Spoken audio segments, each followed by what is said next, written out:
জিয়া রহমান সাহেবকে তার গৃহবন্দী অবস্থা থেকে মুক্ত করে বাংলাদেশের রাষ্ট্র ক্ষমতার আবর্তে নিক্ষেপ করা হয়েছিল।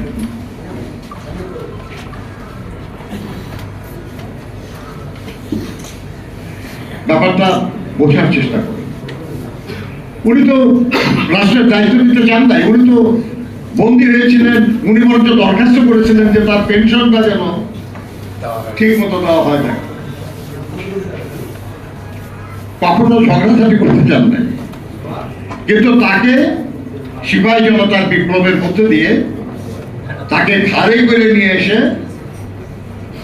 দায়িত্ব দেওয়া হলো যে আপনি দেশ চালাবেন।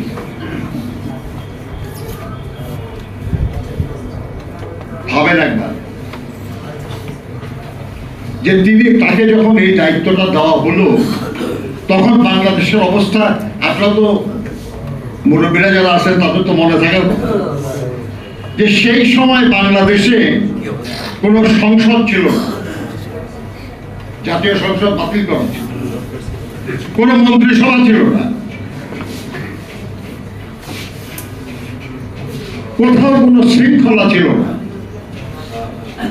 ক্যান্টনমেন্টে পর্যন্ত জাসদের কিছু মানুষ তারা অফিসারদেরকে খুন করছে। পুলিশ বলেন, প্রশাসন বলেন, কোথাও কোনো শৃঙ্খলা ছিল না। দেশের অর্থনীতি বিপর্যস্ত অবস্থায় ছিল। শুধু একজন রাষ্ট্রপতি ছিল যার বয়স ছিল মাত্র একদিন। বিচারপতি আবু সাদাত মোহাম্মদ সাহেব 6 নভেম্বর রাষ্ট্রপতির শপথ গ্রহণ করছিলেন। ভাবেন, এত কোটি লোকের একটা দেশ, সেখানে কোনো সরকার নাই, কোনো সংসদ নাই, একদিন বয়সে একজন রাষ্ট্রপতি, সমস্ত ক্ষেত্রে বিশৃঙ্খলা। এরকম একটা দেশের দায়িত্ব নেওয়া কি কোনো সাধারণ ব্যাপার, কোনো সহজ ব্যাপার? কিন্তু এই দায়িত্বটা তাকে দেওয়া হলো যিনি এরকম দুর্যোগ মোকাবেলায় সক্ষম এবং যোগ্য। কিভাবে বুঝছে সেই সৈনিকরা, সেনা কর্মকর্তারা, জনগণ? কারণ এই মানুষটাই সেই মানুষ যিনি 1971 সালের 25শে মার্চ মধ্যরাত্রের পরে তার পাহারায় নিযুক্ত পাকিস্তানি সেনাদের অস্ত্র কেড়ে নিয়ে তাদের দিকে তাক করে বলেছিলেন, উই রিভল্ট, আমরা বিদ্রোহ করলাম। তার বাহিনী নিয়ে তিনি যুদ্ধে নেমেছিলেন। তখন তিনি জানতেন না যে তার এই কাজের সমর্থন তিনি কার কার কাছ থেকে পাবেন, কোথায় কোথায় পাবেন, উনি জানতেন না। জানার কথা না,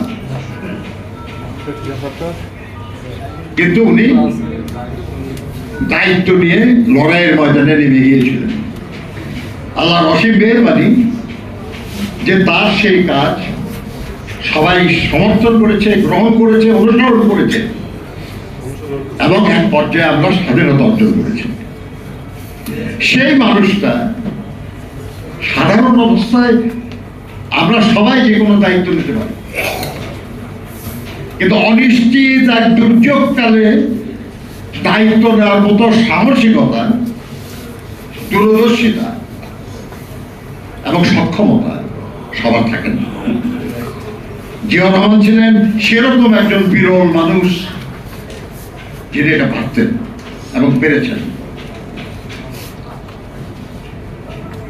তিনি রাষ্ট্রপতি হয়ে দেশের কল্যাণের জন্য কি কাজ করেছেন, কত কাজ করেছেন আপনাদের জানা আছে। গণতন্ত্র পুনঃপ্রতিষ্ঠা বলেন, বহুদলীয় গণতন্ত্র, বা স্বাধীনতা, সংবাদপত্রের স্বাধীনতা, বিচার বিভাগের স্বাধীনতা, মানুষের হতাশ মানুষের মধ্যে নতুন করে আশার সঞ্চার করা, তাদেরকে সাথে নিয়ে দেশের উন্নয়ন অগ্রযাত্রার মহাকর্মযজ্ঞ শুরু করা, এগিয়ে যাওয়া। আপনার কৃষি বলেন, শিক্ষা বলেন, স্বাস্থ্য বলেন, কর্মসংস্থান বলেন, শিল্প উন্নয়ন বলেন, কোথায় জিয়াউর রহমানের অবদানের কমতি আছে? কত দূরদৃষ্টি সম্পন্ন একজন মানুষ হলে এমন কিছু কাজ করা যায় যেই কাজের সুফল এখনো ভোগ করি আমরা, যেই কাজের কোন পরিবর্তনের কল্পনাও করতে পারে না কেউ। তিনি সংবিধানে বিসমিল্লাহির রহমানির রহিম সংযুক্ত করেছিলেন।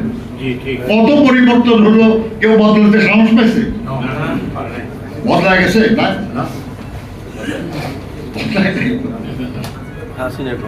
ভাবেন একবার, কেউ মন্দ বলতে পারে নাই তার যুগান্তকারী কোনো কাজ। উনি যে স্বেচ্ছাশ্রমে নদী এবং খাল খননের কাজ শুরু করেছিলেন, কাজটা যে ভালো ছিল এই ব্যাপারে কেউ দ্বিমত করে না।